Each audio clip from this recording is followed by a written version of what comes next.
have seen is that given the whole potential, you just saw that the overall paint consumption, which is in India, is only at a certain level. This is literally 1/10 the size in terms of what we see in the Western geography. So overall, as we see all together, is that the paint potential in terms of where we can go as per capita GDP consumption kind of goes, and the per capita paint consumption can go. I think it is definitely much stronger, and that is something which the growth prospects is something which is really kind of getting people into that extent.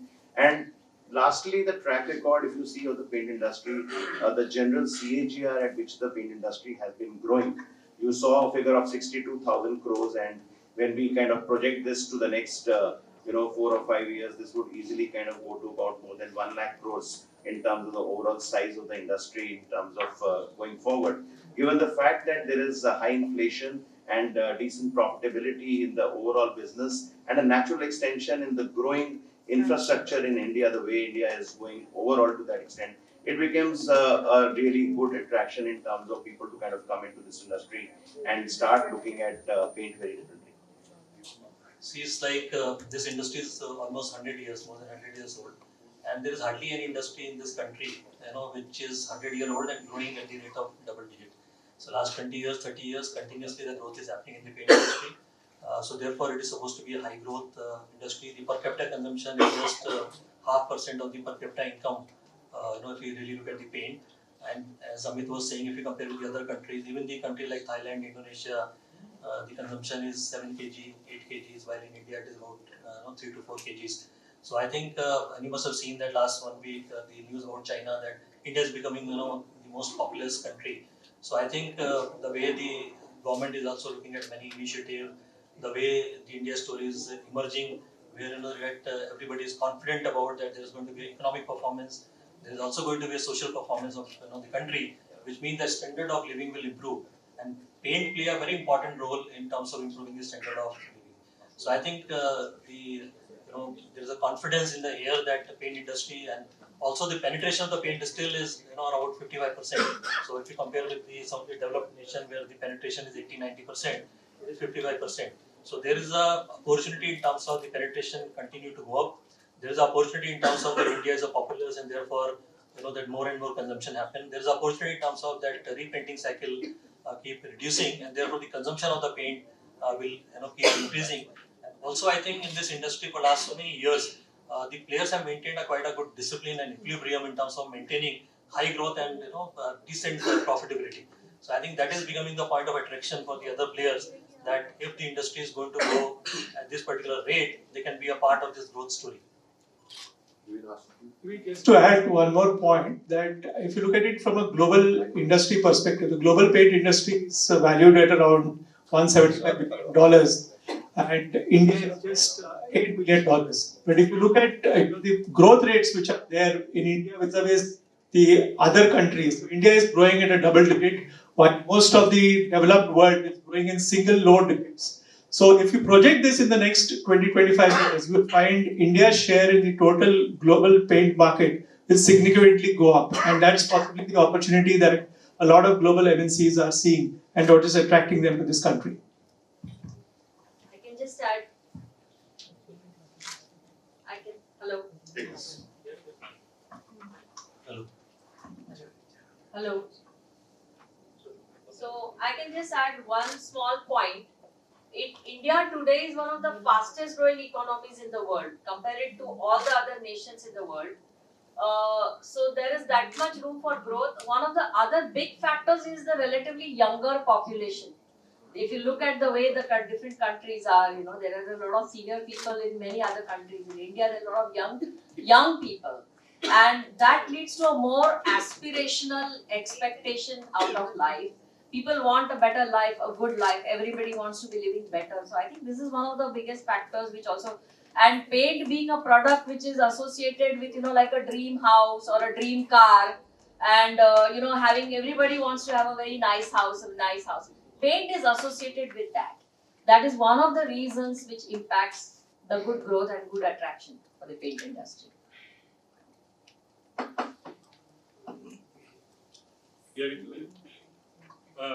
See, we are at US dollar 3.2 trillion, the Indian economy.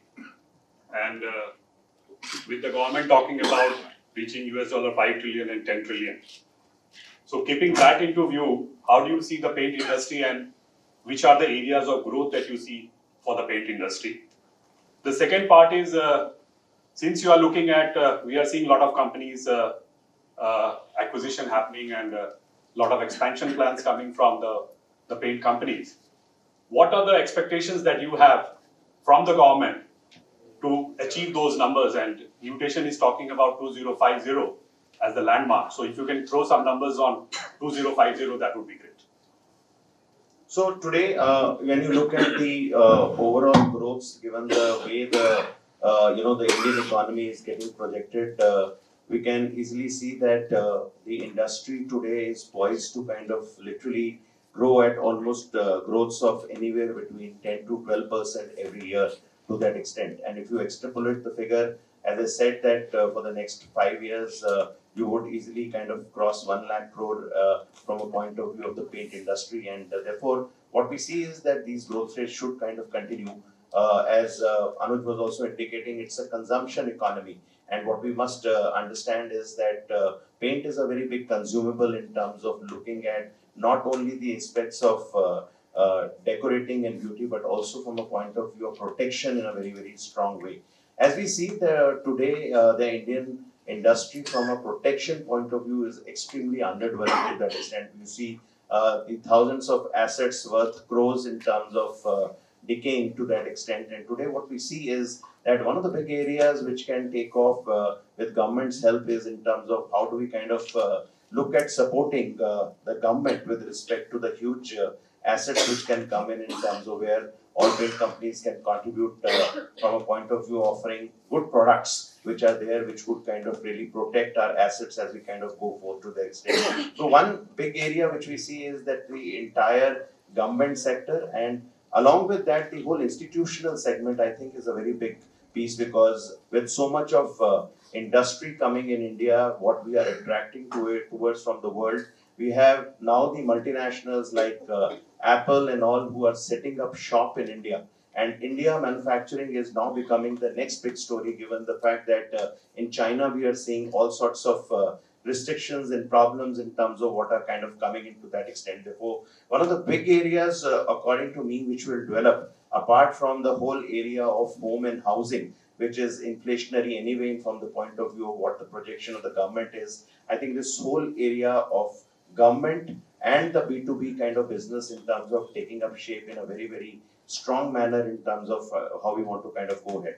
The whole initiative of the infrastructure, I think that's a very, very big area. The number of airports, the kind of roads, the connectivity in terms of what we are talking, I think we are going through really transformational times, literally. And true to the spirit of Nutation, it's something which is changing at such a rapid pace that we think that the government projections in terms of the 5 trillion, in terms of what they are talking of, I think is a clear reality if we have the right government perspective, initiative, and the entire support from the central government in this vision in terms of what they can take up. And I can only tell you that paint industry would be only 2 steps ahead of that economy in terms of going ahead as we kind of look at future.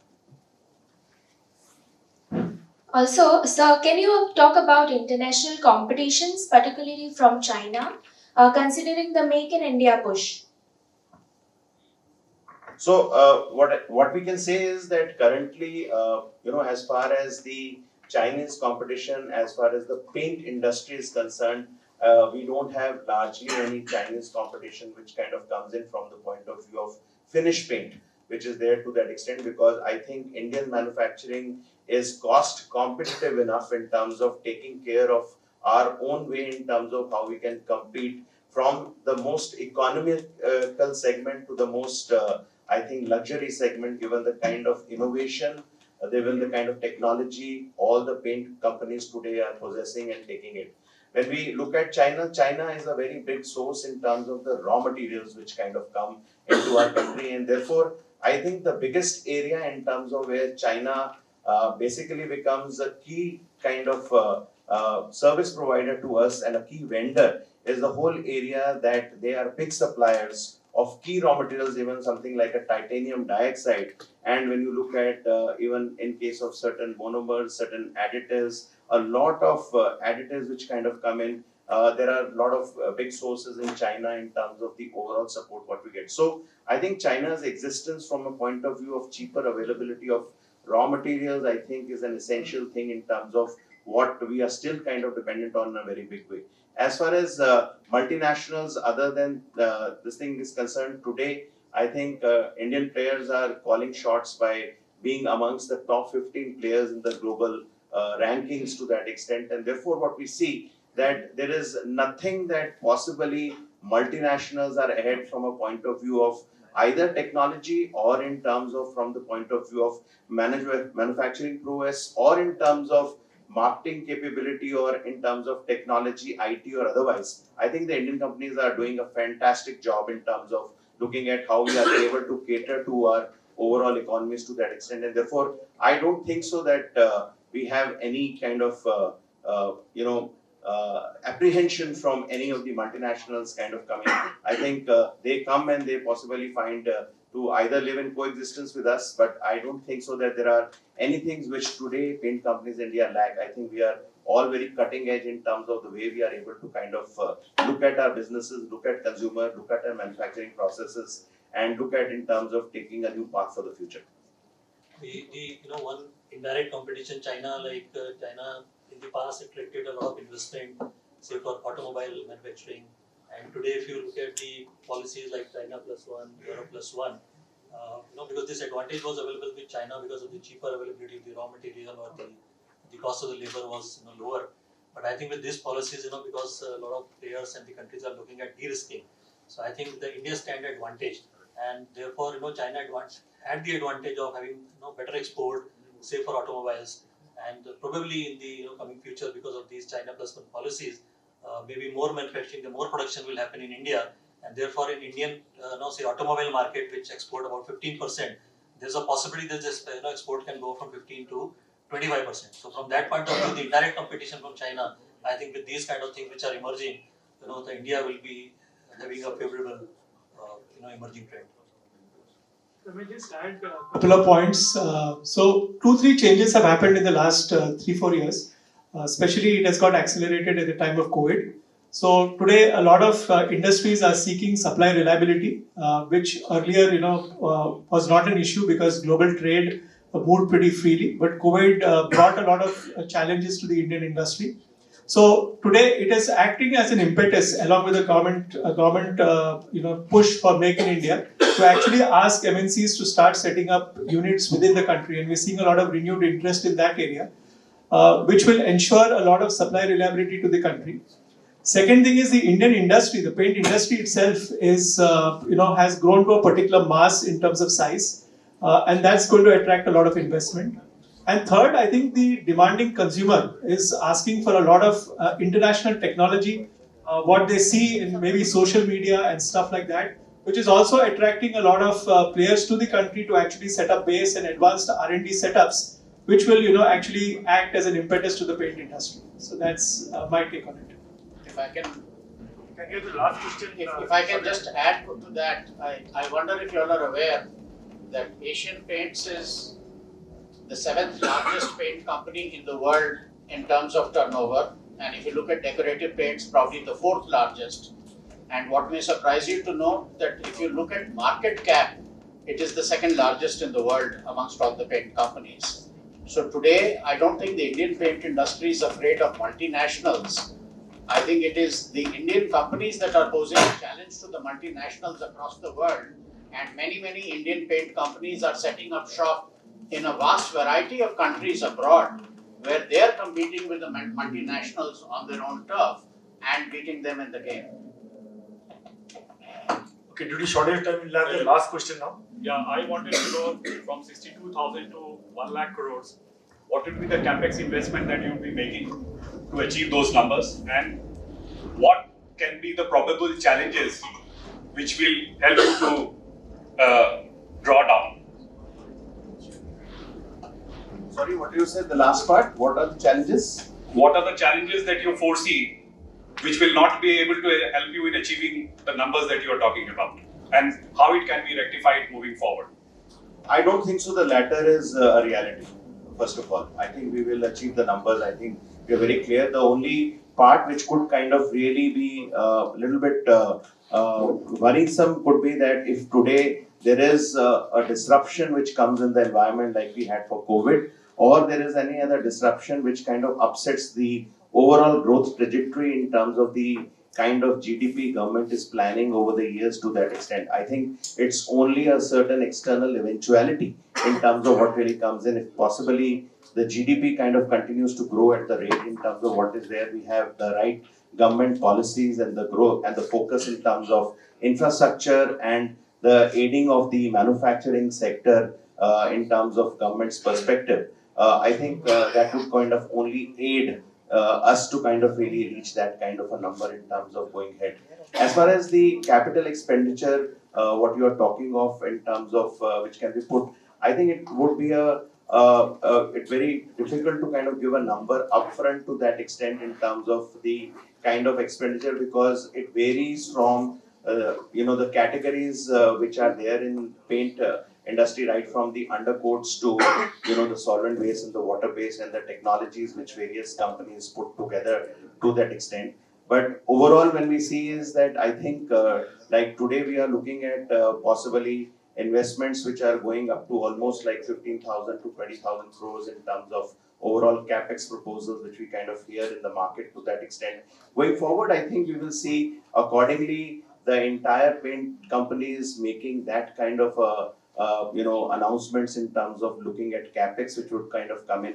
According to me, a rough estimate would be that we would look at possibly an investment of close to about anywhere between 35,000 to about 40,000 crores in the next about 5 years in terms of looking at the overall capex to kind of achieve this kind of a number in terms of what we are talking of. Yeah, in fact, if you just see some mathematics like today, if it is 62,000, and generally the paint industry is utilization is about 60 to 65%. So 100,000 crore capacity is there. And if we have to go from 62,000 to 100,000, I think I would agree with what Amit is saying. 30 to 35,000 crore of investment would happen to make that target achieved.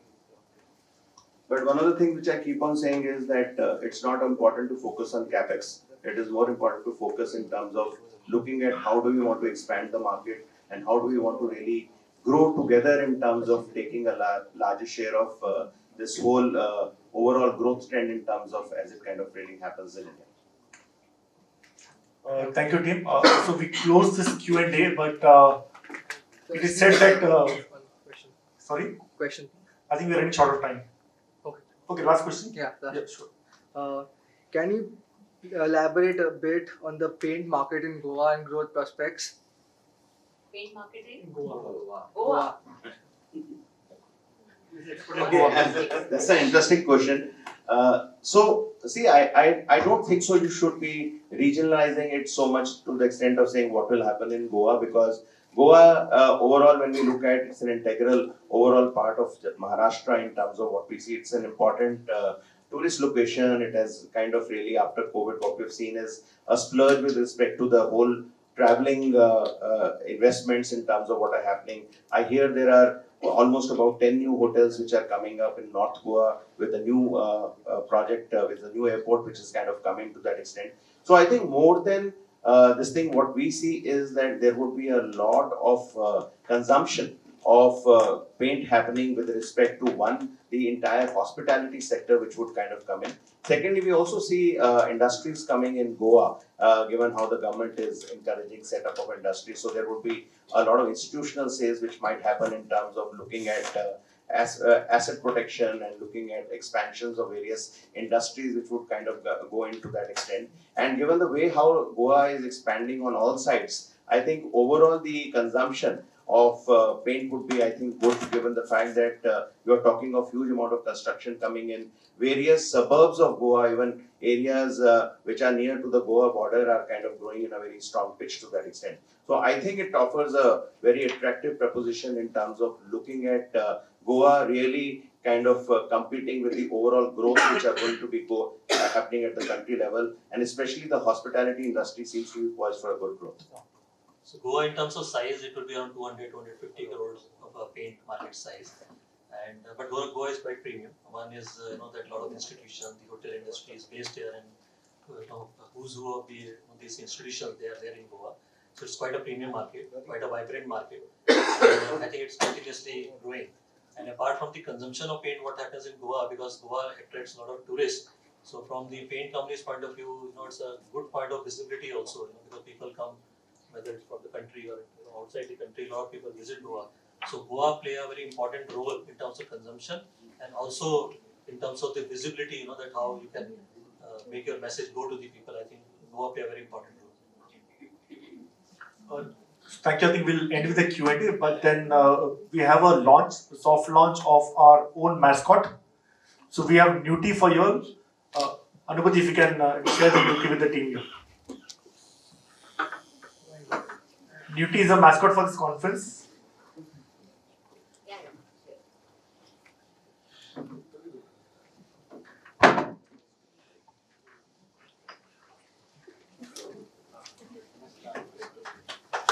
This is the first time Nuti is out in public, and we wanted you all to see it first before we show it to the audience. Yes, of course. You'll take one. Let's only make sure the mouth of Nuti is in one direction. That's what, okay. Oh, yeah, like this. It's going towards him. My ear. Okay. So this is Nuti from Nutation. He represents the idea of mutation. And Jashan, you want to say? Yes, of course. It's a fish, so that brings the flavor of Goa right by the sea. But more so, with him, we'll swim along with him in the waves of change. Wow. So the idea is the waves of change. Nuti swimming with the waves of change.